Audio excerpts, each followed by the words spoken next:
นะโมตัสสะภะคะวะโตอะระหะโตสัมมาสัมพุทธัสสะนะโมตัสสะภะคะวะโตอะระหะโตสัมมาสัมพุทธัสสะนะโมตัสสะภะคะวะโตอะระหะโตสัมมาสัมพุทธัสสะขอนอบน้อมแด่พระผู้มีพระภาคอรหันตสัมมาสัมพุทธเจ้าขอนอบน้อมแด่พระธรรมอันเป็นคำสั่งสอนที่พระผู้มีพระภาคทรงตรัสไว้ดีแล้วแต่ขอน้อมไว้แด่พระสงฆ์ผู้ปฏิบัติดีปฏิบัติชอบตามพระธรรมวินัยของพระศาสดาขอแสดงความเคารพนับถือว่าญาติเพื่อนสาธรรมิกขอความสุขความเจริญความงอกงามไพบูรย์จงเกิดมีแก่เหล่าสามเณรตลอดอุปสมบทอุปสิกาทั้งหลายทุกท่านทุกคนณโอกาสนี้ต่อไปก็ตั้งใจฟังธรรมโดยความเคารพบนนบก็ได้นะ คือเป็นสั่นๆเสียงเครื่องสั่นหรือเสียงเจ้าของบัวที่หนาวมันมีเอโคมันใส่ที่อย่างเอโคมันเปิดให้มันต้องใส่เด้มันต้องเปิดเสียงธรรมดานี่แหละพอเสียงธรรมดามันก็บริสันเนาะวันนี้จะทานกันนะครับนิมนต์จากอาจารย์เจี๊ยบเพิ่นให้มาแสดงธรรมในงานปฏิบัติธรรมเพราะก็ไม่เพิ่นบ่โทรไปนำลืมเนี่ยก็บ่ได้บันทึกไว้ซ้ำนะอยู่ในอันบันทึกเพิ่นโทรไปจุบเจือบอกว่าวัง2-3มื้อแต่มาก็ขึ้นไปเวียงจันทน์วันที่28ไปฉลองอายุวัฒนมงคลเพิ่นให้ท่านประธานเพิ่นให้ท่านเวทมาเสนัยวันที่28ถึงไปวันที่1เพื่อทำเอาบุญครับเดียวดอกวันที่2จะได้มา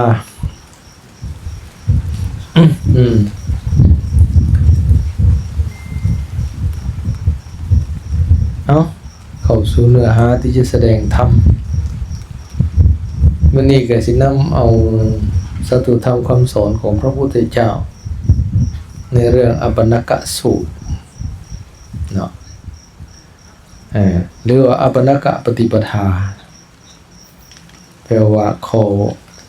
ว่าด้วยขอปฏิบัติที่บ่ผิด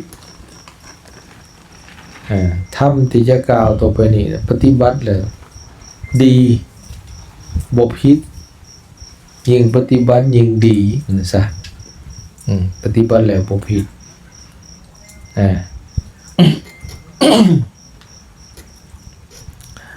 พระพุทธเจ้าตรัสว่าภิกขุทั้งหลายภิกขุผู้ประกอบด้วยธรรม3ประการชื่อว่า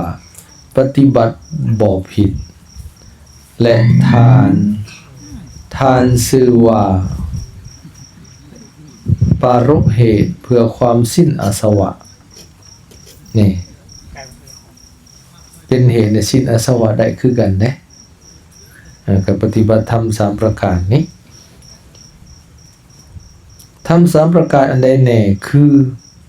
ภิกขุในธรรมวินัยนี้ 1. คุ้มครองทวารในอินทรีย์ทั้งหลาย 2. ผู้ประมาณในการบริโภคอาหาร 3. ประกอบความเพียรเครื่องตื่นอยู่เรื่อยๆ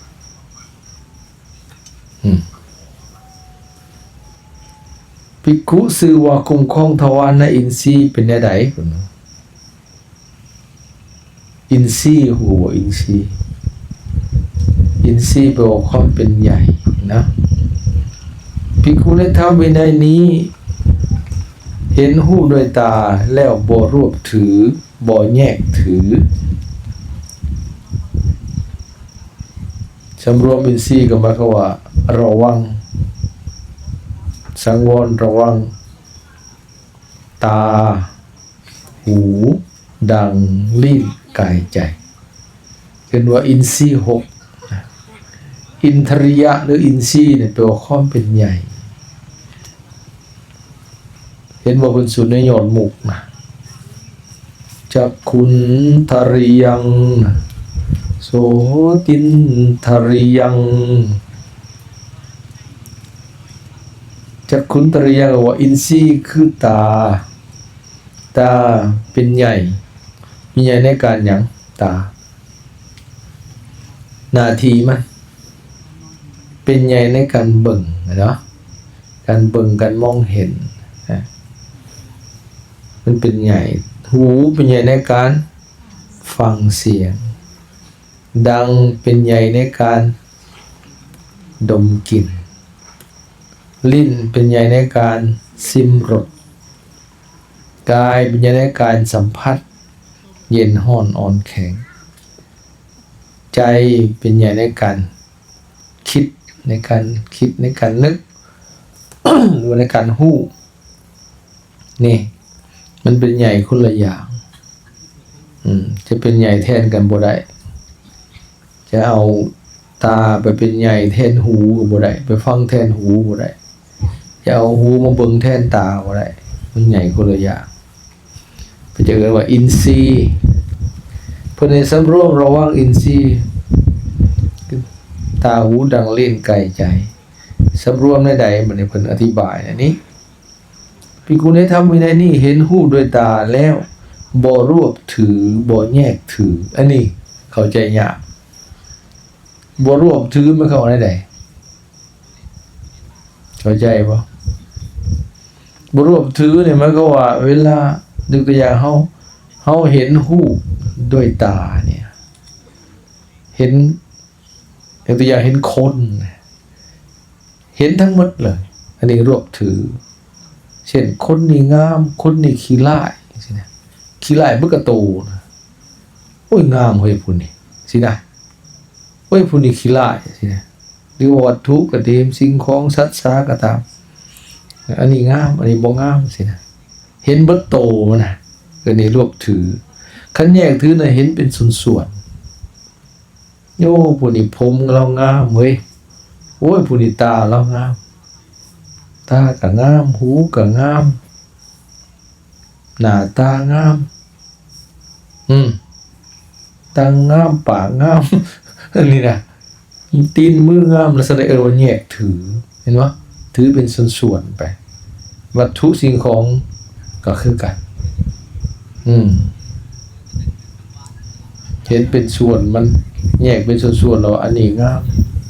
บนนี่งามตัวนี้งามนะอันนี้ว่าแยกถือแต่ว่ามันเพิ่นให้เห็นบ่อยไปแยกถือหรือรวบถือแบบนั้น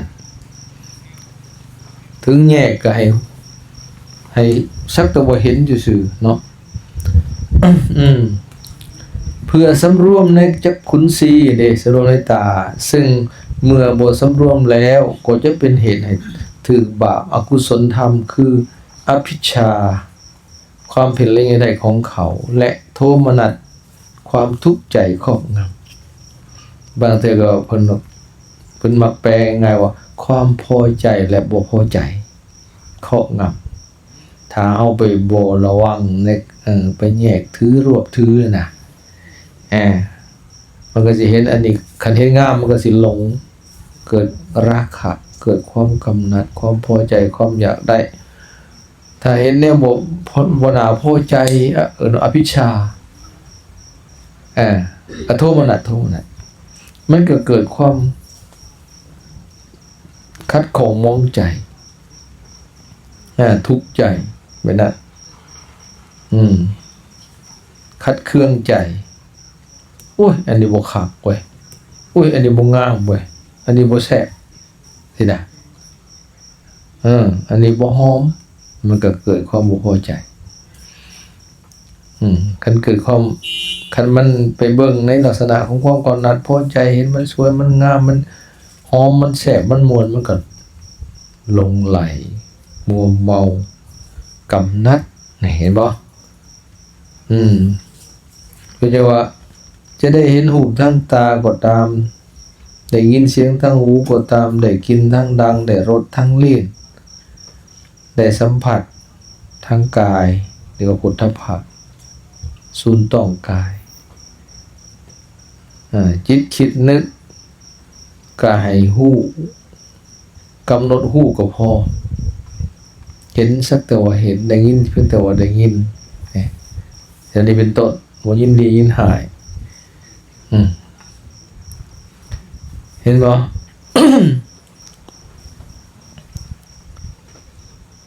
บ่ให้อภิชาความเพ่งเล็งอย่างใดของเขาและโทมนัสความทุกข์ใจครอบงำได้จึงรักษาจักขุนสีคือตาความเป็นใหญ่ทางตาถึงความสำรวมในจักขุนสีนั่นเองฟังเสียงโดยหูก็คือกันนะได้บอกไปแล้วอธิบายไปแล้ว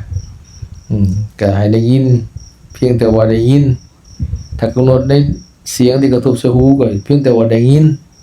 ถ้ากำหนดที่เสียงก็ว่าเพียงแต่ว่าเสียงบ่ว่ามวนบ่มวนอันนี้เสียงหนอ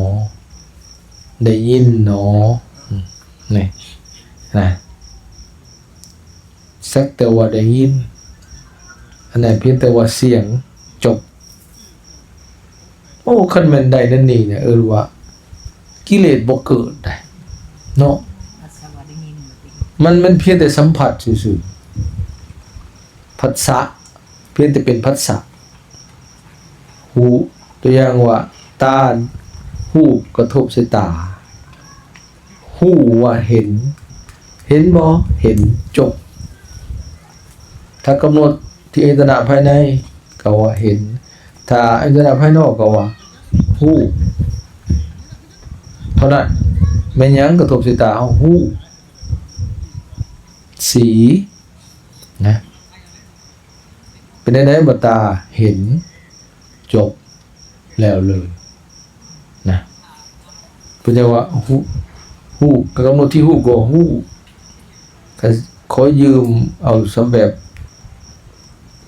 สัญญาดอเข้ามาใส่เนี่ยอันว่านอนะมันก็คักได้เห็นหนอหูหนอมันเป็นสักแต่ว่าหูเท่านั้นหนอสักแต่ว่าเห็นเท่านั้นหนอล่าเฮาน่ะนอแหละบ่ผิดเด้อมันเป็นคำสอยซื่อๆนี่เห็นซื่อๆเนาะหูเนาะอันนี้เนาะนี่นะสินะเท่านั้นแหละก็จบโมโหพุทธทาสว่าน้อมันมี2หนอ1น้อโง่น้อไปซื่อๆบ่จักความหมาย2น้อฉลาดก็น้อฉลาดเห็นสักแต่ว่าเท่านั้นหนอบ่มีความยึดถือเป็นตัวเฮาของเฮามันเป็นอย่างนี้หนอแบบนั้นเป็นคำสอยนะแล้วเขาก็ว่าเนาะนอนะถึงโอ้ยมันคือถูกแต่เนาะเด็กเขาก็บอกอยู่ดิคันเพิ่นว่าเพิ่นมวยก็โอ้มามวนแต่เนาะเด็กมวนบ่เว้าได้ความลาวก็มีอันนี้เห็นความเป็นจริงมันสักแต่ว่าเห็นเท่านั้นเนาะเท่านั้นเนาะก็จบไปได้ยินก็เพียงแต่ว่าได้ยินได้กินเพียงแต่ว่าได้กินได้รสเพียงแต่ว่าได้รสบ่ให้ว่าแซ่บบ่แซ่บบ่ให้ถึงคันไปแซ่บหรือบ่แซ่บมันเป็นเวทนาเลยเด้เป็นสุขเวทนาโอ้ยบ่แซ่บบ่คักน่ะทุกขเวทนาเวทนาไม่ได้ให้เกิดตัณหาห่านมันไปห่านมันไวแท้ๆเลยส่วนแล้วมันบ่ทันเนาะมันบ่ทันสัพพัสสะเกิดแล้วมันจะเลื่อยไปหาเวทนาโลดนะก็ใช่เลยต้องให้มันหยุดอยู่เพียงแต่พัสสะนี่ก็โอเคละก็เวทนาบ่เกิดเมื่อเวทนาบ่เกิดตัณหาก็บ่เกิดนี่มันก็ดับแต่ต้นมันเลยเพื่อจะให้เพียงแต่กำหนดหูระยะฟังเสียงด้วยหูดมกลิ่นด้วยดังซิมรสด้วยลิ้นถูกต้องโผฏฐัพพะด้วยกาย ผู้แจ้งธรรมารมณ์ด้วยใจบ่รวบถือบ่รวบถือบ่แยกถือนี่ยังนำยังย่ำอยู่หมายความว่าจะเห็นเป็นภาพรวมจะหรือจะแยกเป็นส่วนๆก็บ่แยกนะยังว่าคันเห็นรูปก็เห็นสักแต่ว่าเห็นแล้วพอบ่ต้องไปแยกถือว่าโอ้อันรวบถือว่าโอ้อันนี้งามอันนี้คักอันนั้นบ่คักคันแยกส่วนๆไปแยกมาอีกโอ้ยแฮงยุ่งเลยบัดนี้คงมันหลายอันเนาะพอแล้วคันกิเลสเนี่ยมันเห็นเนี่ยมันไปแยกถือเลยมันก็ว่าไปพรรณนาไปแต่ละอย่างอันนั้นงามอย่างนั้นอันนั้นคักอย่างนี้ไม่ได้กายโดยเฉพาะกายคนนี่แหละกายคนเฮานี่แหละสำคัญที่มันหลงไหลกันหลายเนี่ยกายผู้หญิงผู้ชายนี่แหละเพศคนข้ามนี่แหละมันไปหลงกันหลายแต่เบิ่งโดยรวมว่ากระต้นกระตัวห่างกายอุ้ยงามนี่รวบถือแยกถือก็แยกเป็นส่วนเป็นยังมาพรรณนาแต่ละอย่างละอย่างอีกเหมือนนั้นกัสสปะฤาษีแต่มาได้อ่านตอนเพิ่นอันนี้เรื่องเป็นอดีตชาติในชาดกนางอะไรเพิ่นมาหล่อให้ฤาษีชานเสื่อมมันดิมาแล้วเพิ่นบ่ฤาษีนั่นพอฤาษีเพิ่นเอามาเลี้ยงแต่น้อยสิบ่เล่าเรื่องทั้งหมดดอกใหญ่มากก็บ่เคยพ่อคนอยู่ผู้อยู่พาอยู่ป่าอยู่ดงโดยเฉพาะมาตุคามนะบ่เคยเห็นมันยิ่งใหญ่มากเป็นฤาษีหนุ่มเจริญฌานเก่งได้จนเทวดาอิจฉาบ่อินอิจฉาญาณเพิ่นมีฤทธิ์มีอำนาจกว่ามาเกิดเป็นเทวดาก็สิมีรัศมีรุ่งเรืองกว่าเลยมาทำลายตบะเพิ่นแต่งนางอลัมพุสามาหลอกไปอ่านเรื่องนี้เป็นตัวหัวเลยไม่ออกอ่านดูอันตมาอ่านจะได้อ้นหัวบ่ได้เขาบอกจักหน่อยเนาะแทรกเพิ่นเดินจงกรมอยู่ตอนนั้นพ่อนั่นฤาษีผู้พ่อนั่นไปหาหมองใหม่หัวมันอยู่ป่าให้เจ้าอยู่อาสมเด้อให้ดังไฟอย่าให้มันมอดพวกฤาษีเขาบูชาไฟเขาเพ่งกสิณนะเขาต้องมีดังไฟตลอดนะบอกลูกไว้หรือผู้ฤาษีหนุ่มนั่งนั้นเพิ่นเดินจงกรมมันก็ไปลิ้นหมากอีหยังหมากโยนหมากโยนใหม่โยนไปจังอื่นนะหมากขี้หมากคู่ตะกี้มันมีลูกโยนนั่นดอกเพิ่นเล่นอยู่สนทางจงกรมพุ่นได้ก็แต่งสุดฤาษีคือกันได้หากมีใส่สดาใส่หยังไปนั่งเล่นอยู่หันสนทางเพิ่นเดินจงกรมเพิ่นเห็นโอ้แต่งสุดฤาษีคือกันต่างเอาผมยาวผมดำผมยาวไปเห็นถามเจ้ามาแต่ไสพูดมาแต่เขาคันธมะผู้เขาคันธมะไปถามพรรณนาลงมาเบิดได้อันนี้เป็นหยังอันนั้นเป็นหยังแล้วก็เอาให้ฟังเบิดพอเขาเอาไปลงมาหอหน้าเอิกมันมีนมอันนี้เป็นหยังบางนาวผัดโซ่ให้เห็นพอได้บัดนี้นะเพราะมันเป็นเพิ่นไปยั่วมันยั่วเพิ่นนี่ยั่วกามารมณ์เพิ่นนี่ก็บายมึงก็ได้บ่พอวะบายก็ได้แอนให้บายซ้ำก็อ่อนดีเนาะนะอันนี้ก็พรรณนาลงมาได้บัดนี้มันก็มีข่อยสังวรประดับประดาได้ของมันเฮ็ดให้งามนี่เนาะ หัดมามันก็นั่งปุ่นนั่งพี่ต่างแข่งต่างขาให้เห็นของหลับเอ้าของเจ้าคือบุของข่อยเพราะว่า เออตะกี้ของข่อยคือของเจ้าแหละว่าซั่นมันไปใส่ซั่นข่อยไปหาหม่องใหม่ในป่าถูกมีมันไหลมันตกมันละขาดว่าซั่นอันของมันละขาดมันละเป็นบาดบ่เซามันละคันบ่แล้วจักเถื่อว่าซั่นแล้วเขาเลยอยากมาหาท่านฤาษีนี่ปัวให้แน่ว่าซั่นพุ่นน่ะจะให้ปัวของพุ่นน่ะเพิ่นว่าบาดบ่เซาเพิ่นว่ามันเห็นของเราแล้วมันบ่เห็นของเพิ่นบ่คือของเพิ่นเป็นบาดเป็นหู้อยู่มีตบ แต่ว่าอาจจะได้จากหัวนะมีในสะดกเลยนี่มีลินในสะดกในพระไตรปิฎกพระพุทธเจ้าตัดไว้ข้างในเพิ่นเล่าอดีตชาติเพิ่นถือไม่ยิ่งมารบกวนเฮ็ดให้ชาติเสื่อมมัญญาโอ้ยบ่ละเอียดอีหลีบัดนี้เพิ่นก็ล้มไปล้มมาท่านฤาษีก็สิบ่พาขึ้นไปกุฏิไปอาสมเนี่ยบ่สิมาล้มกันอยู่นี่บ่ว่าซั่นสิบ่พาเบิ่งอาสมเจ้านี่บ่ว่าซั่นไปก็ไปพุ่นบัดขึ้นไปอาสมโหยมันกุมมันที่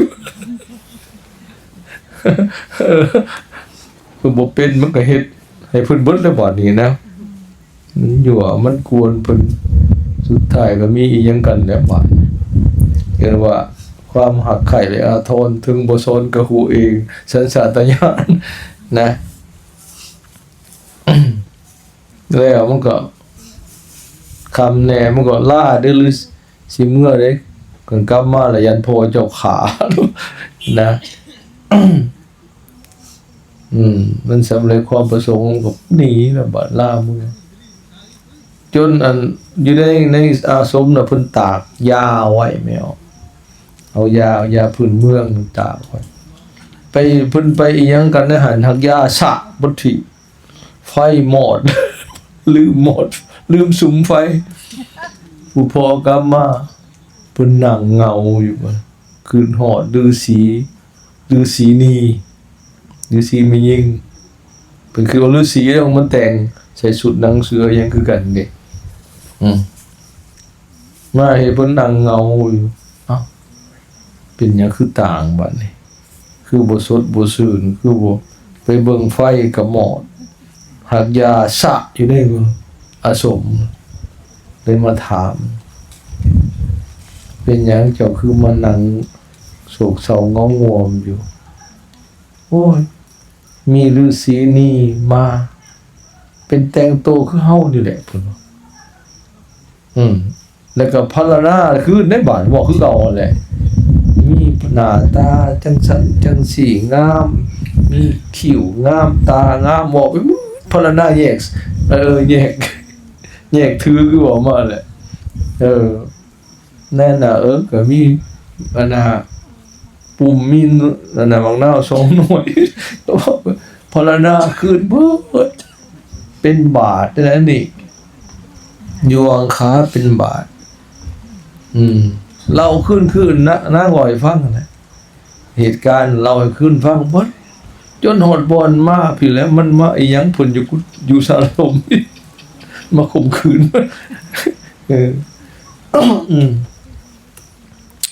ผู้พ่อนี่ฮู้เลยผมเคยผ่านโลกมาได้เนาะโอ้ผู้หญิงมาแล้วอันนี้คันสิว่าคนพญามันสิซิกที่มันสิไปหา ก็เลยบอกอุบายบอกว่าโอ้อันนั้นผีเด้ผีหยักมา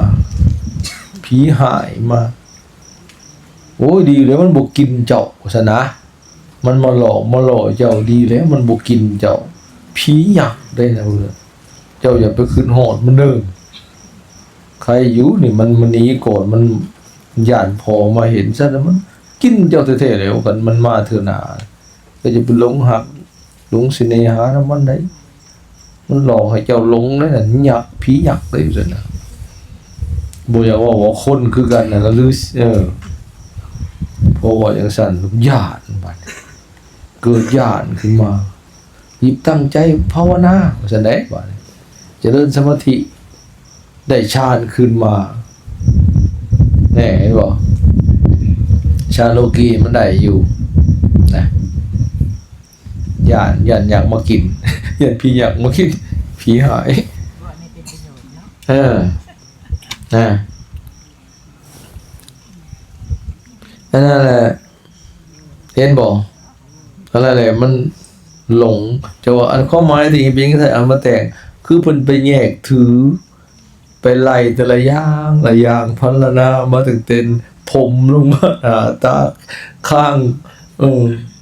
บนนั้นบนนี้ตัวละเอียดได้นี่แต่ไม่ใช่บอกโยน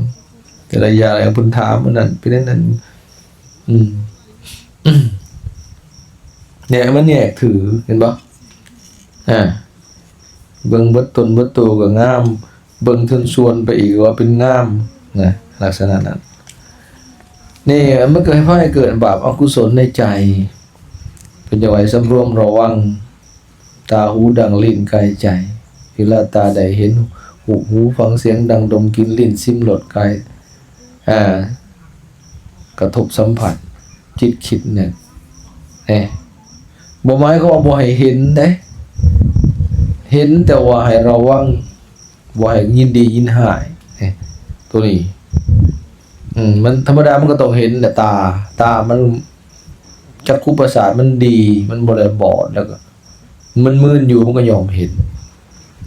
แต่เห็นแล้วสิเป็นใดๆนะตัวนี้ปัญหามันเมื่อเกิดผัสสะเข้ามาแล้วบ่ให้ยินดียินหายนะต้องรู้เท่าทันนะมันยากอยู่บนนี้เพิ่นจะว่าให้สำรวมแท้ๆโดยเฉพาะพระสงฆ์เฮานี่ก็เวลาแม่นเข้าไปไสมาไสหรือเข้าสู่ระแวกบ้านจากการเดินเพิ่นให้ทอดสายตาลงต่ำแต่เพื่อบ่ให้มันเห็นหลายแหละกันไปเห็นหลายมันก็ให้จิตขึ้นมีสติบ่เท่าทันมันก็สิปรุงแต่งไปหลายนะการเฮาบ่เห็นหรือบ่สนใจก็ใครแหน่ได้ใครอีเลียวรอเลยอันนี้นะโดยเฉพาะทางตาเนี่ยคณะบ่ใส่ใจนะทั้งหูก็คือกันเบิดนั่นแหละทั้งอายตนะภายนอกหาเนี่ยมันเป็นตัวหับได้ตัวนี้ทั้งใจเนี่ยมันคิดไปเองคันบ่เห็นทั้งตาทั้งหูมันคิดไปเองได้บัดนี้มันคิดไปเองมันปรุงแต่งเองพอมันสั่งสมมาหลายมันเคยได้ยินได้ฟังได้หูได้เห็นมาหลายได้สัมผัสมาหลายมันก็สะสมเป็นอนุสัยนะขณะว่าอยู่ห่างจากบ้านจากเมืองไปอยู่ป่าอยู่ดงอยู่ภูอยู่ผามันยังคิดหาทั้งที่ตาเนี่ยบ่เห็นแล้วซะตอนน่ะคิดไปคิดมาก็อยู่บ่ได้ก็อุดออกมาที่บัดนี้ปัญญามันยังมีอันนะแบบนั้นนั่นแหละอย่างยากเด้แต่ถ้าเพิ่นไปแล้วก็เพื่ออยากตัดการกระทบทั้งยตนะภายนอกนี่หาอย่างนี่ตัดตัวนี้ไปแล้วคันเฮาอยู่ห่างจากวิสภคารมนะห่างจากบ้านจากผู้คนจากที่ชุมชนที่มีผู้คนส่วนหลายนะผู้ผ่านหลายนะอันนี้ตัดไปแล้วแต่ว่ายังแต่มาเบิ่งบนเดียวเบิ่งแต่ทางใจง่ายกว่านะแต่ประเด็นยังเอาอยู่คือว่ามาเลยประเด็นยังปุดออกมากรรมฐานนั่งองค์นี่โอ้ยตอนไปปฏิบัติเข่งขัดเอาเป็นเอาตายอดเขาอดน้ำหมดแล้วอย่าจะทางเอาชนะมันแต่เมื่อมันปรุงแต่งคือหลายๆเอาบ่อยู่เดินตุดงออกมาหรือปฏิบัติเข่งขัด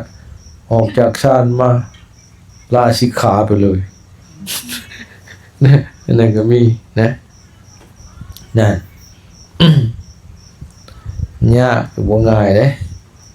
แต่ให้เพิ่นสำรวมระวังไว้อะดีก็พอสิเอาตัวรอดได้คันเฮาสังวรระวังหรือเมื่อถึงมันเกิดความกำหนัดพอใจบ่พอใจแล้วก็รู้เท่าทันมันก็ระงับได้คือกันนะถึงเพิ่นจะว่าแม้แต่กำหนัดแล้วก็ให้รู้กำหนดรู้แล้วมันก็อยู่สงบมันก็ปล่อยวางออกไปนะเพราะสตินั้นเป็นตัวแก้โมหะเด้สติสัมปชัญญะถ้ามันมีสติแล้วโมหะมันก็ดับไปรู้เท่าทันเนี่ยมันก็ปล่อยวางอะไรตัวนั้นมันก็เข้าอยู่ในการว่าเอียงก็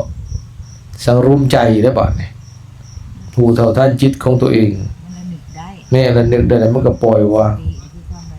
มันก็หยุดยั้งอารมณ์ที่มันเกิดขึ้นมันก็ขาดไปในตอนนั้นจะหู้เรื่อยๆมันก็รอดไปแหละนะ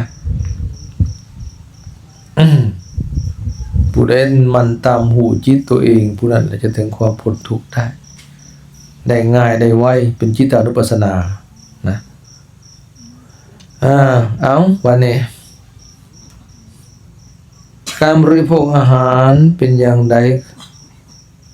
เป็นอย่างนี้แหละภิกขุชื่อว่าหู้ประมาณเอาตัวนี้ของที่2มาเลยเนาะนี่ก็ว่าสิน้อยก็บ่น้อยได้อธิบายสำรวมมนินทรีย์ภิกขุชื่อว่าคุ้มครองทวารอินทรีย์เป็นอย่างนี้แหละภิกขุชื่อว่าหู้ประมาณในการบริโภคเป็นแนวใดภิกขุในธรรมวินัยนี้พิจารณาโดยละเอียดแล้วฉันอาหารบ่เป็นไปเพื่อเล่นบ่เป็นไปเพื่อมัวเมาบ่เป็นไปเพื่อประดับอันนี้เฮาพิจารณาในปฏิสังขโยหรืออัสสมยาวรรคที่2อ่ะเด้วินดาปาตังบ่เป็นไปเพื่อประดับบ่เป็นไปเพื่อตกแต่งแต่เพียงเพื่อความดำรงอยู่ได้แห่งกายนี้เพื่อให้กายนี้เป็นไปได้เพื่อกำจัดความเบียดเบียนเพื่ออนุเคราะห์แก่การประพฤติพรหมจรรย์ด้วยความคิดเห็นว่าเฮาจักกำจัดเวทนาเก่าและจักบ่ให้เวทนาใหม่เกิดขึ้นมันเกิดจากความหิว ความลำบากทางกายก็สิระงับไป เพราะว่าเฮาบ่แต่กันเฮาบ่ได้ฉันมันก็เกิดทุกขเวทนาหิวกระสับกระส่ายก็บ่เวทนาใหม่เกิดขึ้นกินหลายเกินไปก็เป็นอึดอัดขัดท้องอาหารบ่ย่อยง่วงนอนเวทนาใหม่เกิดขึ้นด้วยกันให้ระวังรู้จักพอดีนะแล้วจะบ่ให้เวทนาใหม่เกิดขึ้นความดำเนินไปแห่งกายความบ่มีโทษและความอยู่ผาสุกจักมีแก่เฮาอันนี้พิจารณาในปฏิสังขโยนะแต่สังเกตเบิ่งในการหูจักว่าในการบริโภคอาหารเนี่ยว่าโภชเนมตัญญูตาโอ้ตัวนี้ก็สำคัญเด้อและหูสังเกตเบิ่งในปฏิสังขโยนี่พิจารณาอาหารนี่ยาวกว่าของอื่นก็แสดงว่าอาหารนี่มีคุณและก็โทษหลายเนี่ยบางคนเป็นโรคต่างๆคุมื้อนี่ไปกวดเบิ่งโลดมีแต่เรื่องกินทั้งนั้นแหละไขมันความดันทางทรงเบาหวานมีแต่เกี่ยวกับอาหารนะโรคตับใหม่ๆในตับกินดิบกินแดงเพราะว่ากินอาหารบ่สุกมีเสือพยาธิ หวานเกินมันเกินเข้มเกินเผ็ดเกินโอ้เกิดจากอาหารนี่หลายกินอาหารที่มีพิษอาหารที่บ่มีประโยชน์ก็ลดมันพาให้เกิดโรคต่างๆหลายและก็เฮ็ดให้มัวเมาหลายโดยเฉพาะคุมื้อนี่เขาโฆษณาดังทางสื่อต่างๆโอ้ยแล้วมีแต่แน่เป็นตาแสบเราอยากกินอยากลองหูก็ได้ยินทางวิทยุทางโทรทัศน์ทาง YouTube นั่นนี่ทั้งหูทั้งเสียงให้เฮาเห็นสีสันต่างๆ ก็เห็นในหลงอืม สังร่วม เห็นบ่ตอนมีเอาใหม่ๆเนี่ยโอ้ยวัยรุ่นนั่นรุ่นนี่หมูสับพี่สังสารพัดต้มยำเข้มข้นเอาดาราเงาๆมากินให้เบิ่งรับหูรับตาก็จังว่าแซวแท้ๆเสียงอะไรเสียงหมูสับเสียงสับหมูหอมอะไรหอมหมูสับนี่ก็เป็นตาแซ่บแท้นะก็เห็นแต่ต้นทางกลืนน้ำลายเนี่ยอยากลองเลยเนี่ยนี่บอกไปหาซื้อมากินเองกินกับพ่อปานนั้นละ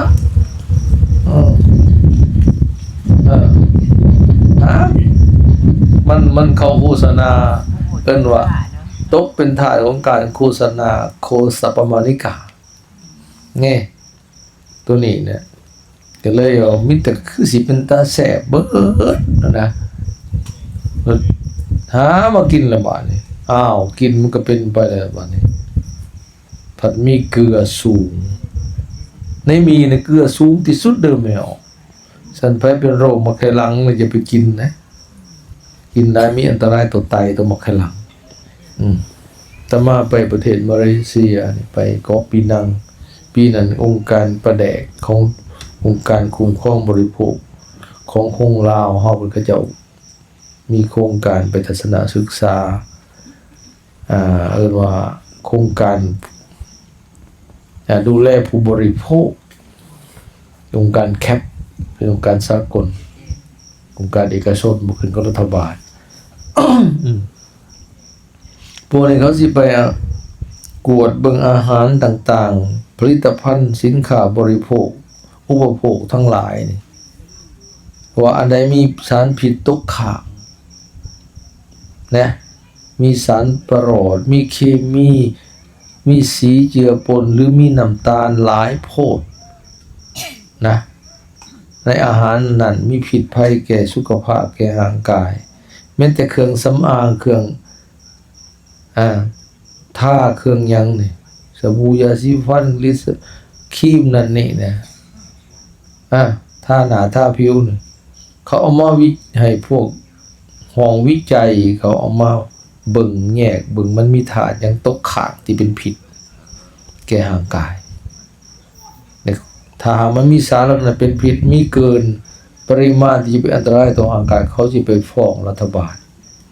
ให้ตักเตือนให้ลดปริมาณธาตุที่เป็นอันตรายต่อร่างกายถ้าหากบ่ลดหรือบ่เลิกให้ยึดให้ปิดโรงงานน่ะผลิตภัณฑ์น่ะนะไม่จำหน่ายต่อไปนี่เราฟ้องรัฐบาลโดยเอาผลการวิจัยนะไปให้เบิ่งว่ามีผลกระทบต่อร่างกายไปได้แต่มาไปเห็นเขาให้ไปเบิ่งอันนี้นะไม่ออกน้ำบลูบอยนี่นะอันน้ำหวานเค็มขุ่นอันนี้นะเอามาผสมน้ำกินได้เลยจอกหนึ่งของน้ำบลูบอยอันนั้นนะหนึ่งให้บลูบอยนะหนึ่งจอกอันนั้นผสมกับน้ำละลาย4 จอกกินได้เลยบ่ต้องเติมน้ำตาลความเข้มข้นไปอ่านมาโลดในข้างขวดวันนี้เขาเลยไปสกัดน้ำตาลออกมาสกัดคืนไปกันเอาน้ำตาลแยกออกมามันมีน้ำปนอยู่มีสีมีกลิ่นของหมักไหม้ปนอยู่หั่นพอแยกเป็นน้ำตาลมาอยู่ในหั่นขวดหนึ่งพอดี4 กระป๋องน้ำนมเนี่ยอยู่ในขวดเดียวนะขวดให้บูบอยตัวนะ4 กระป๋องน้ำนมกระป๋องน้ำนมงัวเนี่ยกินได้ฮะน้ำตาลทรายขาวเนี่ยเขาสกัดออกมาจากที่เขาผสมละลายแล้วเขามาสกัดคืนมันน้ำตาลผู้ที่4 กระป๋องเหนียวแล้วของเขาให้เข้มข้นเลยเขาเสมาละลายน้ำอีก1:4ตัวอย่างเขาเอาบูบอย1 จอกสิก็ต้องผสมน้ำละลาย4 จอกแล้วกินได้เลยนะความหวานของมัน ว่านั่นเนี่ยครูอาตมาไปวัดหนึ่งเพิ่นเฮ็ดน้ำแข็งหลอดนะแข็งใสเอามาสีเอา พุทธนันใส่ สีเด้อเอาจอกมาตรงเอาน้ำเฮบูบอยน่ะทอกซิเลยไม่ออก น้ำมันก็เอายืน อ่ะ คงคืนเลยเป็น บ่ได้ผสมเจือจางเด้เอานิ้วเหนียวน่ะทอกใส่จอกกับน้ำแข็งน่ะแล้วก็ยังเอาน้ำนมกระป๋องน่ะ แม่น ใส่ลงไปอีก แล้วก็คนก็เอาแข็งใส่น่ะกินเลย ตักกินเอาบวงตักอาตมาก็ลองไปชันน้ำลองเบิ่งมาตัวจนแสบคอมันหวานน่ะกินบวงหนึ่งสองบวงโอ้ยโน่เลยอาตมานะวันนั้นก็เจ้ากินจนเบิดเป็นจอกนะครูบาเขาเจ้าเฮ็ดนะเพิ่นมีเครื่องสีน้ำก่อนในวัดเพิ่นก็เฮ็ดเองเพิ่นถูกนมขุ่นนี่นะบ่ได้เจือจางอีกอันนั้นก็ถอกใช่เลย แล้วก็ให้บ่ก็ถอกลงใส่เลย แล้วก็คนก็น้ำก่อนกินเลยอย่าคู่ดิเก่งอีหลีตัวอันเถอะ ท้ายเขาก็โห้ยพอให้สีซื่อ ใส่จักหน่อย ๆแต่มันงาม ทั้งหนามันก็ไข่อยู่อันนี้ฟาดเอาเลยผสมกันเลยแล้วคนก็นำก่อนกินเลย เป็นกะแลมไปเลยโอ้โหตัวอาตมาลองชิมลงต้องจนแสบคอหากินน้ำมันหวานเกินนะพระเจ้าเรากินปกติเลยถึงมือเป็นปานะ4 โมงแรกกับผ้ากันถูน้ำก่อน คู่มือเนี่ยนะตัวจะพ่อตัววิธีอ้วนๆลงได้ก็ได้นะพออ้วนกับพอทนมันกินหวานพะโล้นะวันแรกก็เอาแล้วไขมันตังทรงเบาหวานได้ตามมาอายุแก่ขึ้นเป็นน้ำอาหารเดี๋ยวนี้ระวังเด้ออเมซอนครีมเทียมนะตัวการ หลา มั ย น อย่างคือหยัง ครีมเทียมนะมันมีไขมันทรานเกินตัวนั้นแหละมันสะสมในเลือดนะหลายเว้ย ครีมเทียมบอกหลายๆมันน่ะเด้นะแต่มาไปกวดเมื่อตอนนั้นยะท่านเจ้าคณะแขวงก็ไป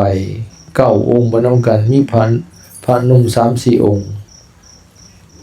ปรากฏว่าบางองค์ก็มีแต่ที่มีคือกันคือองค์น่ะไขมันในเลือดเนี่ยคุณหนุ่มๆน้อยๆก็มีแมวผู้พระผู้ใหญ่ผู้อายุแก่ก็ยังว่าเนาะเดี๋ยวมีน้ำหนักแน่ผู้อ้วนก็ยังว่าอันนี้ผู้บ่อ้วนก็มีไขมันนะโดยมาสันนิษฐานว่าเขาก็เตือนว่าระวังนะพวกคอฟฟี่เมดนี่แหละอยู่ในกาแฟพระนุ่มบนอเมซอนนังเถื่อทั้งเสาทั้งแรงเดี๋ยวนี้เพิ่นมีอีหยังก็เขาส่งมันนะฟู้ดเฟนด้านะบ่ไปห้านี่ก็ได้อะโลมาโหลดโอ้ยมันยืนบนนอน โอ้ยวะมันสร้างเงาเลยบ่นี่นะตัวนี้แหละเห็น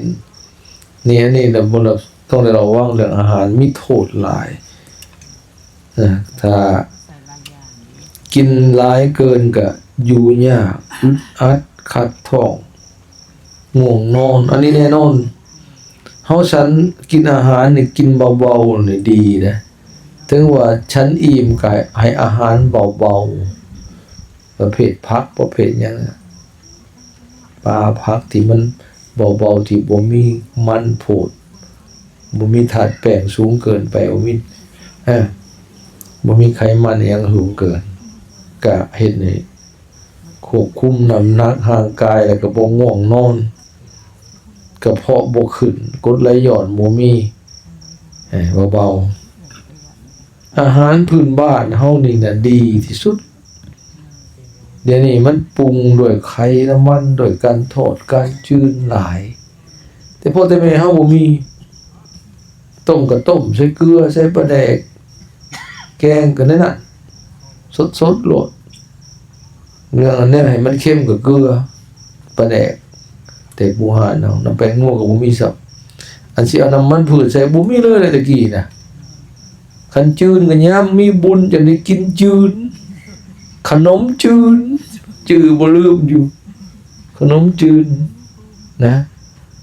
เอาข้าวเหนียวแป้งข้าวเหนียวมาตำๆเนี่ยมาเฮ็ดนะมนๆน่ะอันนั้น ใจบักพร้าวใส่ง่าแน่นะใส่น้ำอ้อยทั้งในจะไปเกลือกกับหาอะไรง่าจ้ะหรือปั่นกลมๆถิ่มปุ้มลงน้ำมันกับน้ำมันหมูตะกี้จืนนะนะบ่ได้สู่กินยามมีบุญจะได้กินนะมันเลยบ่มีไขมันนั่นแหละนั่นแหละ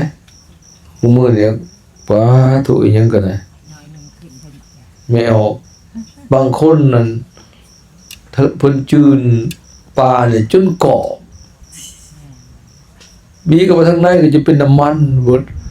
ปลาถูกน้ำปลาทางโกเลยปลาเลยแน่มันเกินพอดีเนาะนี่ฉะนั้นก็พยายามให้คืนเป็นธรรมชาติแล้วระวังเรื่องอาหารก็ดีเนี่ยอาตมาเนี่ยก็มีไขมันคือกันต้นปีนั่นเพดานปิ่นไม่ออก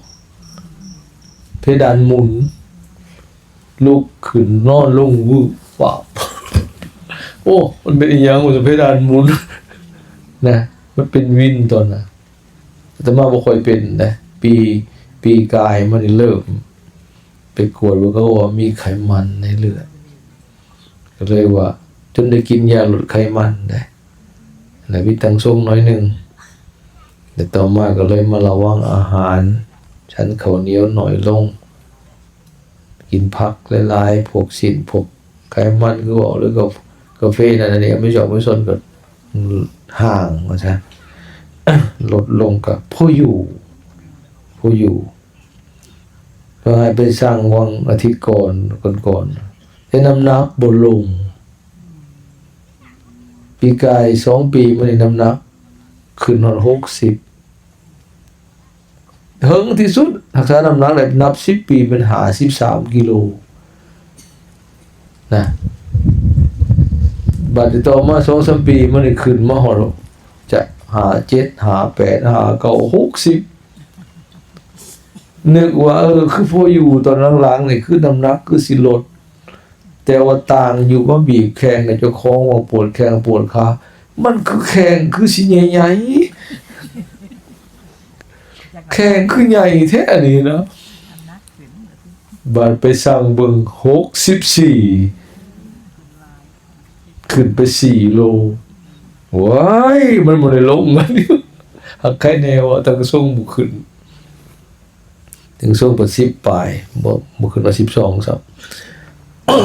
จะปวดจังปวดหัวนะนักกระตูเอาในทางนี้การบริโภคอาหารนี่สำคัญกินหลายเกินก็มีโทษคือบอกนะกินน้อยเกินกับบ่พอต่อความห่างกายกับห่างกายก็หิวอิดเมื่อยสั่นเส้นปฏิบัติยังก็ลำบากมันเมื่อยนะเพราะอาหารบ่เพียงพอแม่นแหละมันบ่พอคันขาดอาหารก็บ่ดีกินเกินก็บ่ดีนะหรืออาหารที่มันบ่ถูกกับโรคบางอย่างก็ต้องขลำหัวเป็นกระเพาะเป็นใส่ของมันฟาดตำบักหุ่งอยู่เรื่อยกินแล้วบ่ฮ้อนขึ้นมาแล้วกระเพาะพุ่นน่ะอันพอเป็นโรคกระเพาะคันขลำได้เลยเศร้าง่ายน่ะส่วนไหนบ่อยากขลำ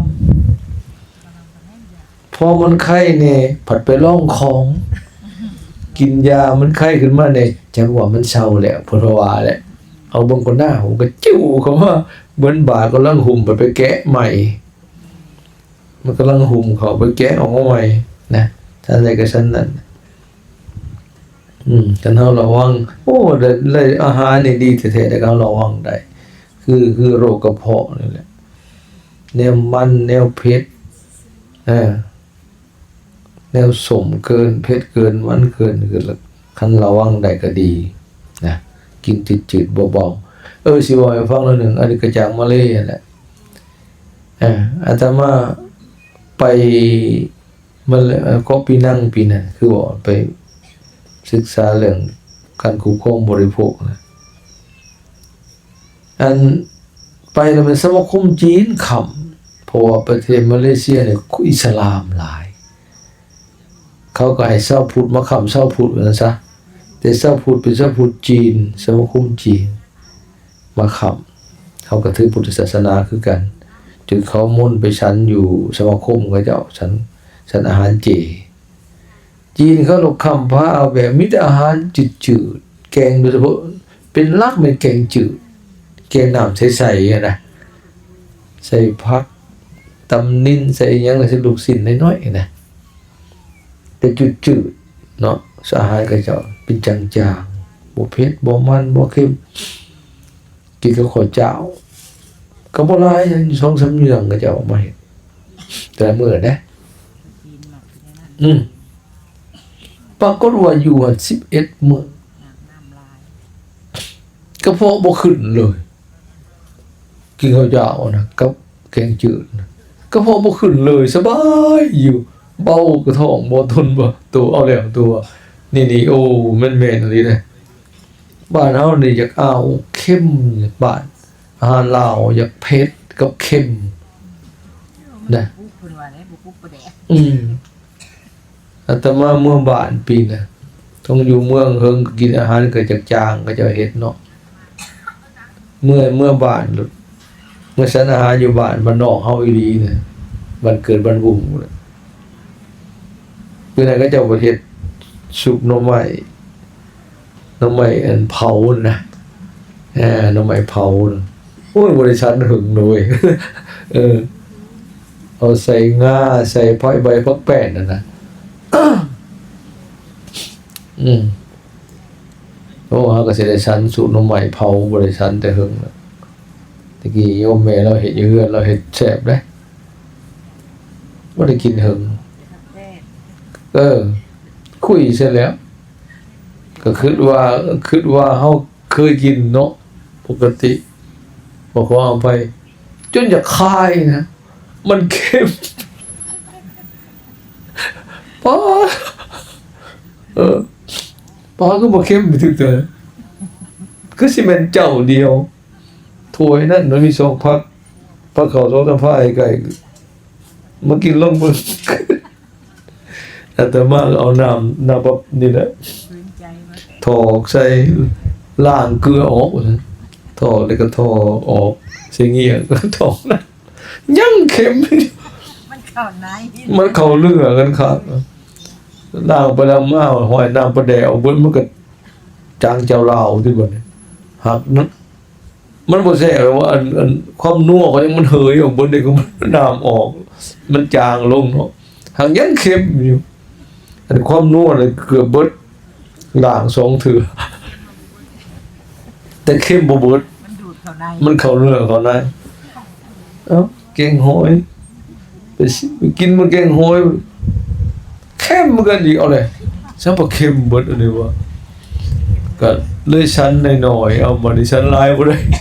ก็เสร็จแล้ว กินหยังก็กินน้อยๆยิบน้อยๆบ่แม่นเขาเจ้าก็กินปกติแต่เฮาลิ้นเฮามันลึงอยู่ในเมืองหึงมันกินจางหึงอยู่ในเมื่อเทื่อหนึงบัดหลายมื้ออยู่หลายมื้อผัดธรรมดาเนี่ยมันลึงเข้มเลยบัดนี้นะ คุณสิสังเกตกับที่ปกติ ไม่ได้ตื่น ไม่ตื่นว่ะก็หายจะเอาเข้มแท้อยู่ดินะแบบนั้นมันไม่ออกยางออกไปยางผ่านไม่ออกไปกันพระเจ้าถามเนาะเนี่ยพี่น้องคนนั้นเฮาก็คือลูกคือหลานของเกิดอยู่ผ่านเนาะอันนี้อันย่ามาเขาจะมาย่ามาหาอันนี้ย่ามาหามากินมาฉันเขาอยู่บ้านไปได้พุ่นในบ้านแซ่บบ่เขาจะบอกถามซะแล้วบ้านนอกเฮ้ยอาตมาก็ว่าคักอยู่หากคือสิมันกระทอกเกลือมันขอมใส่โอ้ยเข้มบ่ นานก็ว่าพักแม่ โย่ที่บ้านตัวเองหรือบอกเลยเนาะโอ้ยเข้มบ่ ก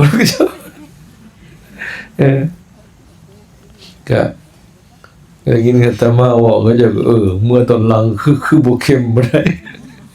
คือสิมันลดลงหลายนะอีกอันหนึงก็เจะก็คือบอกแล้วก็จะไปทำการทำงานเมืองไทยมาก็เจะก็สิเปลี่ยนไปนํวิธีปรุง เค็ม แน่ ใจรัดใจดี อืม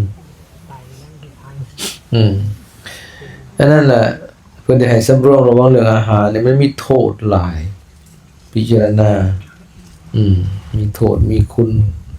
หลายโดยเฉพาะโทษนี่โอ้อยากหลายกินบ่ระวังตัวนี้อาหารนี่เป็นพิษเป็นภัยผู้มื้อนี้เขามาเฮ็ดนี่เขาบ่ได้ห่วงนำผู้กินนะเฮ็ดได้แต่เงิน เพิ่มสีเพิ่มชั้นรสชาติต่างๆนานาปรุงแต่งสารเอาสารกันบูดสี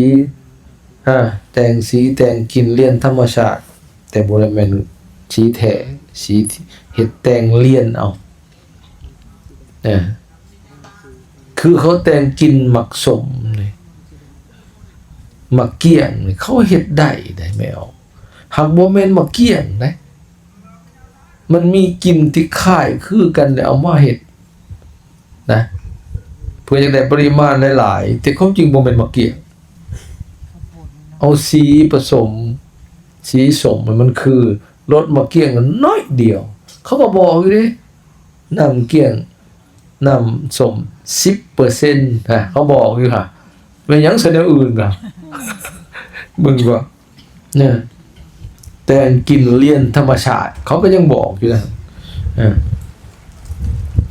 ว่าอันนั้นคุณภาพต่ำๆที่สุดนี่คืออย่างดีโดคุณ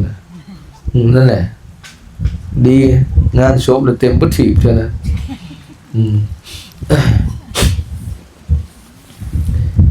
บัดนี้ภิกขุชื่อว่าประกอบความเพียรเครื่องตื่นอยู่เนืองๆเป็นแนวใดคือภิกขุในธรรมวินัยนี้สำราญจิตให้บริสุทธิ์จากธรรมที่เป็นตัวขัดขวางด้วยการจงกรมด้วยการนั่งตลอดวันสำราญจิตให้บริสุทธิ์จากธรรมที่เป็นตัวขัดขวางการจงกรมด้วยการจงกรมด้วยการนั่งตลอดปฐมยามแห่งราตรีนอนบนราชสีห์โดยข้างเบื้องขวา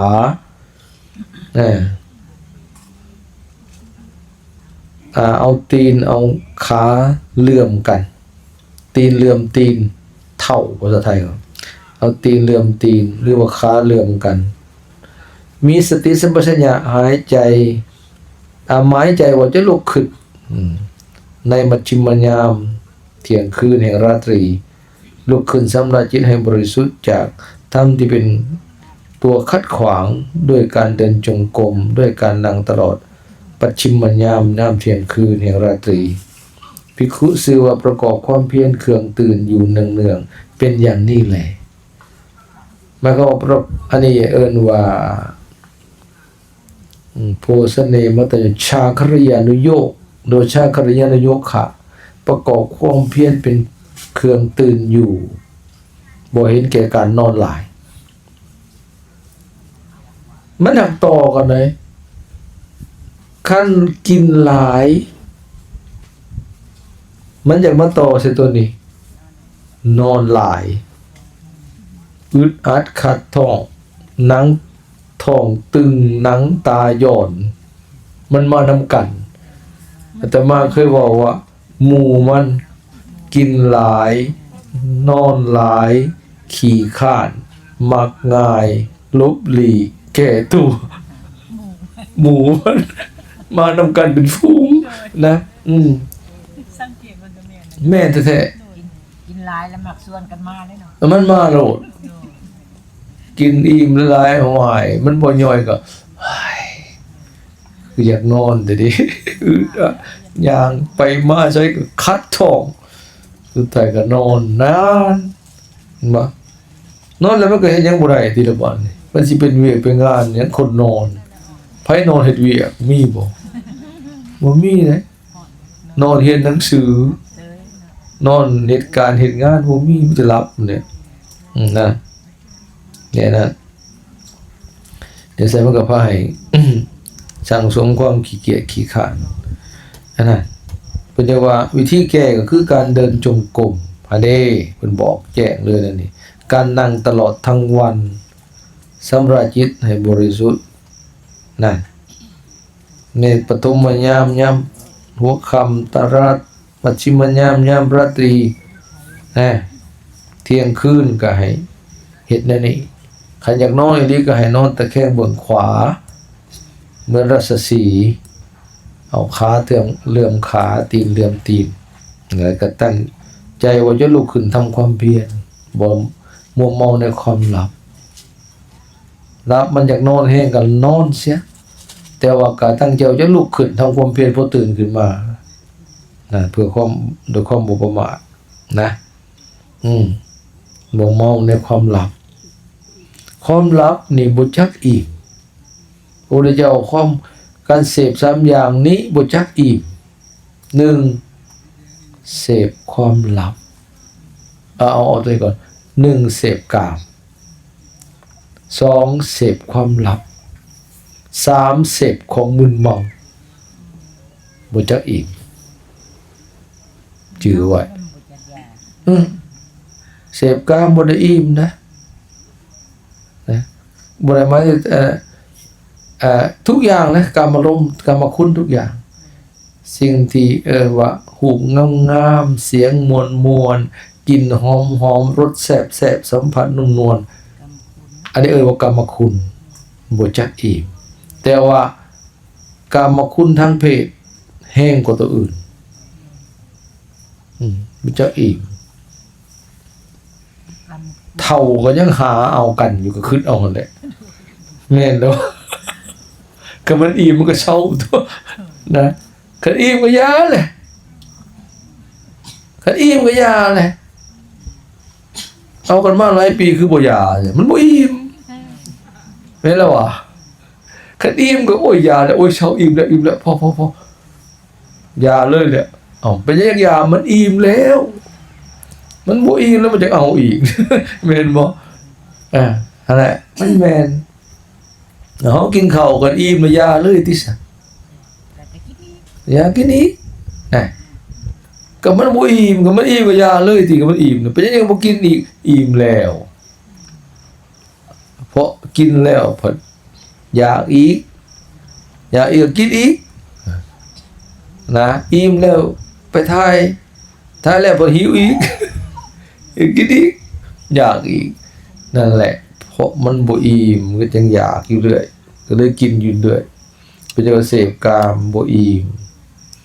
เสพความหลับก็บ่อิ่มไผอิ่มหลับคันอิ่มหลับก็บ่นอนอีกติล่ะคนนอนอิ่มพอแห้งนอนเป็นมื้อแล้วมันมื้อได้นอนนั่นนะและพอนอนแล้วก็พาให้ว่าบ่หาว่าเป็นขี้มักเรื่องนอนเฮิงๆนี่ตื่นขึ้นมาทรงโลงเซ็งเลงงัวเงียบ่สดบ่ซื่นสติปัญญาถึบคิดหยังบ่ค่อยออกเวียกคือบ่มีแนวเฮ็ดนอนหลายๆบ่จักเวียกเด้อคิดหาเวียกบ่เป็นนะแท้เวียกบ่อึดแนวสิเฮ็ดหากความนอนมันมาควบความแหละลืมหมดเวียกนะคือบ่มีเวียกโอ้ยนอนนะแท้ๆบ่อึดเวียกนะในเรือนในชานก็บ่อึดแนวเฮ็ดนะญาติทานว่าก็ฝากกับเนรมันบ่อึดแต่การขี้ข้านน่ะอึดเป็นพระเป็นเนรคือกันลุกมาทำวัดนั่งสมาธิเดินจงกรมอ่านหนังสืออ่านเล่าสูตรเล่าเทศปัดกุฏิวิหารปัดเดินวัดเดินว่าทุห้องล่างห้องน้ำห้องท่าทุกอย่างบุดนะเฮ็ดเวียกคันหาเวียกสิเฮ็ดนะคันคนขยันคันคนขี้คร้านน่ะอึดจักสิเฮ็ดหยังวะโอ้ยกูไม่ได้เฮ็ดนอนเฮ้ยเท่านั้นแหละขึ้นบ่ออกเลยมันขึ้นบ่ออกนะเพราะมันติดนอนค่อมนอนอยากนอนมันครอบงำสมองถือเลยคนนอนหลายนี่ขึ้นบ่ออกแต่การคนขยันน่ะอึดแนวเฮ็ดมันสิขึ้นหาแต่แนวเฮ็ดคนขยันผู้ญาเจี๊ยบเนี่ยขึ้นหาแต่แนวเฮ็ดมีแนวบ่มีหยังก็ไปหาทองดินบล็อกบล็อกประสานปลูกกุ๊กไม้น่ะคนขยันนี่บืนแนวเฮ็ดนั่นเฮ็ดนี่คือสิเฮ็ดหยัง งานฟืนงานไฟเอานั่นเอานี่หาใหม่หาตอกมาเฮ็ดอันนี้ต่อไปมีแผนอยู่ตลอดคนขยันอันนั้นคนขี้คร้านโอ้ยยังเฮ็ดไว้ให้นอนนะถือความลับของงามความขี้เกียจขี้คร้านเปิ้นว่าภาษาบาลีนี่ต่างเด้อคันทินะมิทะนี่ความง่วงเหงาหาวนอนความหดหู่ท้อถอยมีสื่อเฉพาะของความขี้คร้านว่ากูสิตะตรงๆเลยอันนี้ขี้คร้านนี่นะภาษาบาลีกูสิตะขี้คร้านภิกขุสิเดินทางไกลคันเฮาเดินทางไกลกายเฮาก็จะอ่อนล้าอิดเมื่อยเฮาควรนอนเสียแล้วบ่ประพฤติธรรมภิกขุเดินทางไกลแล้วหางเขาเลยคิดอย่างนี้ว่าเมื่อเฮาเดินทางไกลมาแล้วห่างไกลยังอ่อนเพลียอยู่ยังเมื่อยอยู่เฮาควรนอนเสียภิกขุเป็นไข้เล็กน้อยโอ้ยคันเฮาไข้เนี่ยห่างกายเฮาก็จะอิดเมื่อยเฮาควรนอนเสียภิกขุเศร้าไข้ใหม่เฮ้ยเฮาก็เศร้าไข้ใหม่ๆห่างกายยังอ่อนเพลียอยู่สิปฏิบัติธรรมก็ลำบากเฮาควรนอนเสีย8อย่างขออ้างพุ่นน่ะโอ้ยพุทธเจ้าดักไว้หมดเลยนะ ขออ้างคุณขี้ขลาด เห็นบ่เจ็บหน่อยก็ว่าเจ็บหลายบ่เจ็บก็ตัวสำหนาเพิ่นอยากนอนมีจัวหนึ่งอยู่วัดโอมาตะกี้บทเจ็บแล้วก็ตัวว่าเจ็บบ่ไข้แล้วก็ตัวว่าไข้ขี้ข้านเมื่อเราไข้อีหลีบัดนี้จนไปห้องหมอหนักเด้บัดแล้วหลุดพอไปเอาไปห้องหมอปัวดีมาลาสิกขานะลาสิกขาบอกออยจะได้ก็บ่อยู่เนี่ยก่อนสิลาก็มาขอขมาเขียนจดหมายหน่อย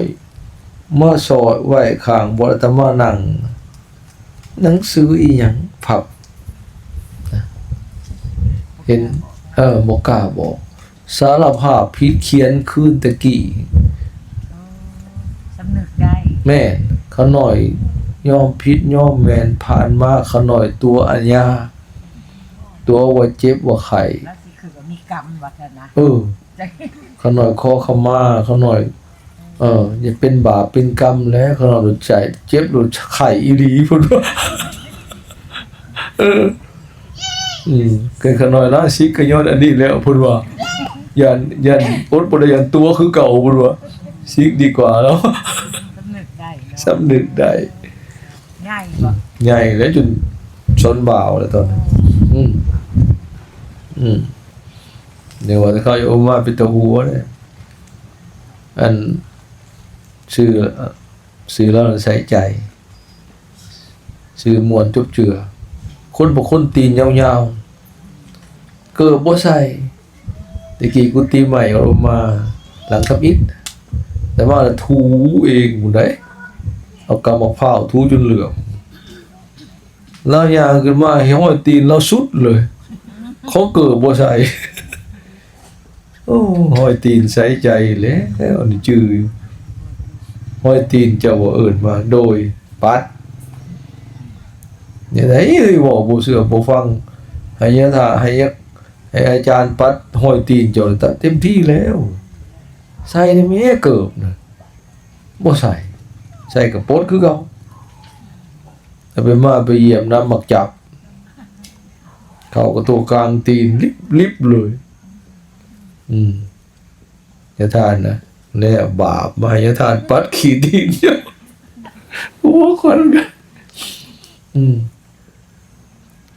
อยู่หน่อยคนหนึ่งว่าไปแกงใส่ห้างต่อแกงก่อนใส่ห้างต่อวิญญาณกายห้างต่อมาต่อกำลังแตกห้าง ทุ่มใส่หัวบนแล่นมาดูหัวไว้น้ำตาแตกผู้มาขอทายาอย่าเป็นอย่างต่อหัวกันหน่อยเอาเจ้าไปกวนมันบ่แล้วก็หน่อยยาบ่สิมันตอดหัวกันหน่อยจักไผไปกวนมันบ่เจ้าน้อยผู้นึงมันไปแกล้งคนซะมันแล่นหนีเพิ่นน่ะมาพอดีตอนนั้นมันก็ใส่มันยังหายอยู่โอ้ยจังเป็นผู้ดีกันเนาะเจ้านี่มันลายแนวตัวซะนะโอ้ตอนใหม่ๆอยู่ออกมาเนี่ยเอาเลยได้จูน้อยขี้ดื้อเฮ็ดโลดไม่เอาคือสิเป็นพวกภูมิเขานะจนอาตมาไปหาเลาะบอกน้ำป่ายังไม่เห็นในจัวข่อยลำบากแล้วเขาเจ็บข่อยก็ยากนำได้ทุกบ่ได้เฮ็ดดื้อๆนะเจ็บโลดตอนน่ะจัวนึงไปลินมือไม่เอาเขาก็เลิกเฮ็ดบังไฟนะจูดเฮ็ดบังไฟน้อยไปคั่วมือเองแล้วก็จูดแช่ความถอยหน้าไปอาตมายังไม่ไปตกใส่หลังข้าวตอนนั้นตูบห้านอาหารเขาหลายตูบมุงหยานะโอ้ยมันไปตกใส่หลังข้าเขามันใหม่ตายแล้วเตือนเอามาเตือนเสือก2เตือที่3ตอนนั้นก็ตอนเช้าก็มาเตือนแหละคงสิเข้าไปในเมืองบ่อยู่วัดยันมันเกิดเหตุตอนบ่อยู่มันลอยเหตุนะแม่นลีครับมาโทรบอกหน่อยหนึ่งก็มาแล้วมันล้างกุฏิมีน้ำบาดาลอยู่มันก็หมกกระทันมันน้ำโยกเห็นเราเอาน้ำล้างหน้าจั่วอีหยังวะหน้าคือมาขาวแท้บ่มีคิ้วตาแต่มันบ่แล้ว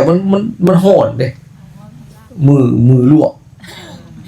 จั่วน้อยนักฟ้องหุมพึกมาแล้วแหละได้ย้อนเขาได้จั่วน้อยได้เขามารายงานโลดเหตุการณ์ยังเกิดเขาเห็นว่ามารายงานโลดได้ความลับมันจั่วน้อยอยู่อย่าฮู้ความลับ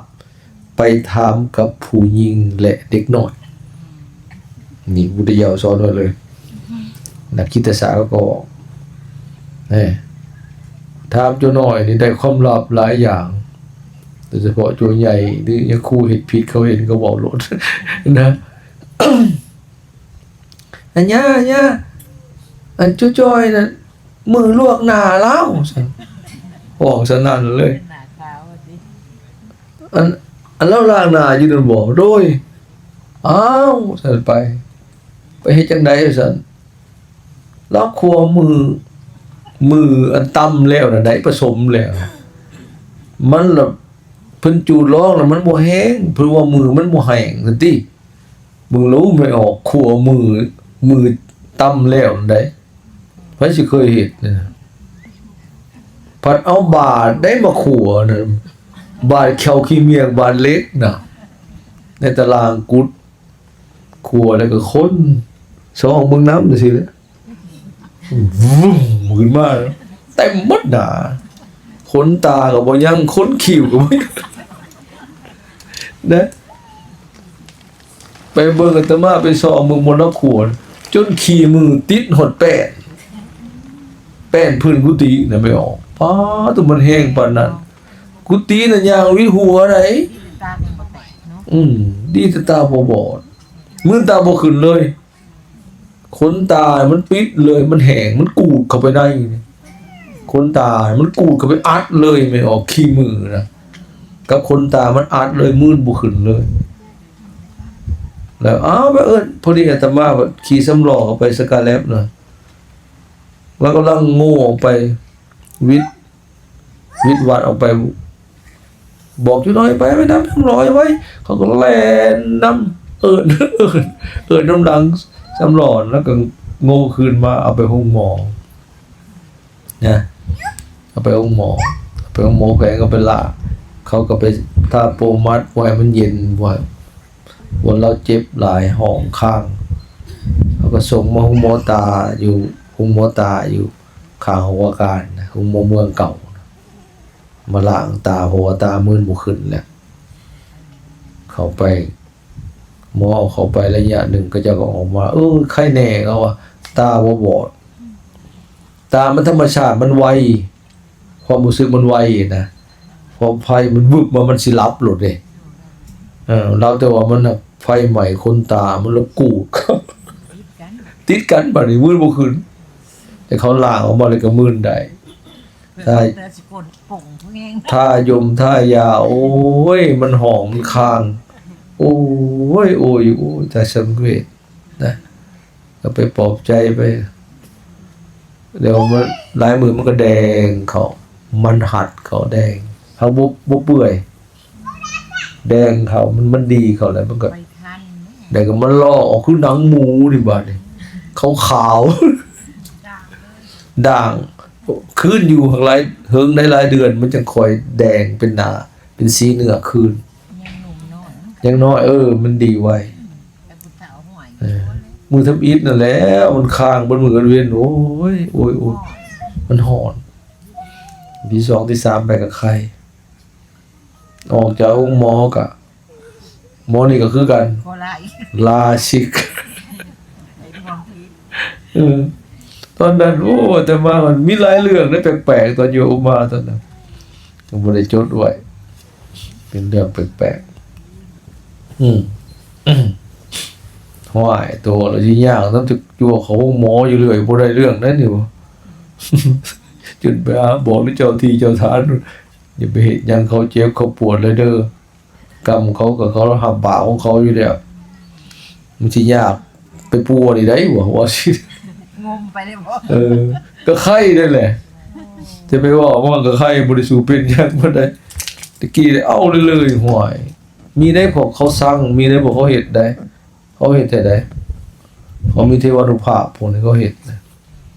นี่มีพวกมีชาติทิฏฐิอยู่ด้วยภูมินะมีมาเขาฟันก็จะเอาหลายเถื่อ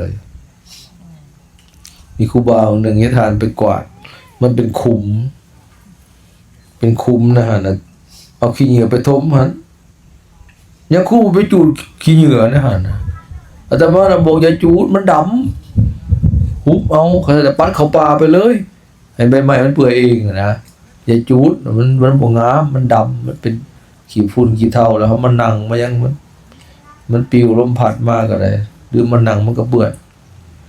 นะแล้วเอาไปจูดแล้วมื้อแรกมันฝั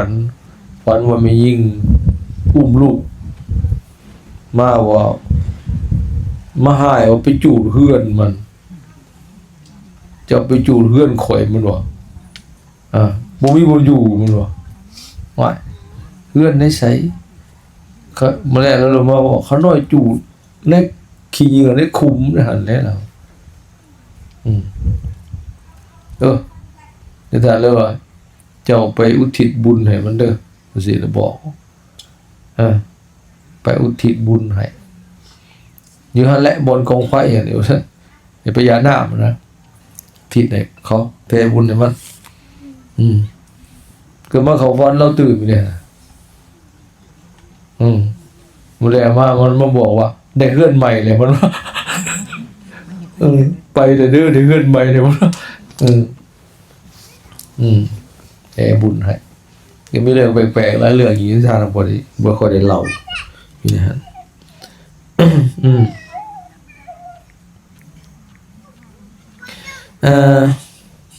เอาแล้วเนาะนี่อันนี้แหละเทศมานี่ก็สมควรแก่เวลาขอปฏิบัติที่บ่ผิด3อย่างดังที่กล่าวมาหั่นอันนี้ก็คันเฮาปฏิบัติได้ก็ดีหลายมันกวมเบิดเนาะสำรวมอินทรีย์การรู้จักว่าในการบริโภคอาหารและประกอบความเพียรเป็นผู้ตื่นอยู่สาคริยานุโยคนี่อันนี้สำคัญจังซั่นแหละให้เอาไปปฏิบัติได้บ่ว่าจะเป็นญาติเป็นโยมเป็นฆราวาสก็ปฏิบัติได้นะไปเดินจงกรมไปนั่งสมาธิโอ้ตัวนี้ระวังหลายๆได้ข้อสุดท้ายนี่ก็ได้ความลับเนี่ยมันอยากมาของงำบ่ว่าพระบ่ว่าโยมมันบ่พอบ่อิ่มบ่พอเลยหลับนี่ได้มีแต่อยากนอนอายุแก่เฮ้ยอยากนอน น้ำหนักเพิ่มบ่อยากนอนนั่นนะนอนแล้วบ่จักอิ่มคือออกมาแหละคือจังว่าเพลียอยู่ น้อยอย่างน้อยแบบขี้ข้าน มันเป็นทรงลงเสียงเล่งกันนะคือเขาเอาแหละตื่นมาบ่ใสบ่สดบ่ซื่นงัวเงียคนโบราณเราเป็นขี้มักเหลืองจับแล้วมีแต่อยากนอนอันนี้เราต้องวิธีแก้ก็ต้องลุกขึ้นมาล้างหน้าล้างตาไปเดินจงกรมพิจารณาธรรมที่ศึกษามาสาธยายธรรมด้วยเสียงดังๆอันนี้เพิ่นบอกพระโมคคัลลาพระพุทธเจ้าตนเพิ่นไปสอนพระโมคคัลลานั่งเงาง่วงนะโอ้พระโสดาบันมันยังครอบงำได้เด้อความอยากนอนนี่นะพระโสดาบันพระโมคคัลลาบรรลุธรรมแต่เป็นพอผู้ใดปานนั้นไปเจริญสมาธิตอนบวชก็ยังไปนั่งเงานั่งง่วงพระพุทธเจ้าจะไปบอกอุบายให้สัญญาใดพาให้เงาให้ใส่ใจสัญญานั่นให้ได้หลายแล้วมันจะเงาตอนนั้นให้จดจ่อเบิ่งมันเงาตอนนั้นเป็นนั่งเบิ่งมันเงา เพ่งใส่มันบ่ เพ่งใส่มันเลยเอาสิเบิ่งคักๆมันคือมันนั่งอยากหลับแต่เอากูสิเบิ่งมันหลับคักๆมันหลับตอนใดเดี๋ยวนี้จดจ้องมันก็บ่หลับก็มีสติอยู่นี่นะ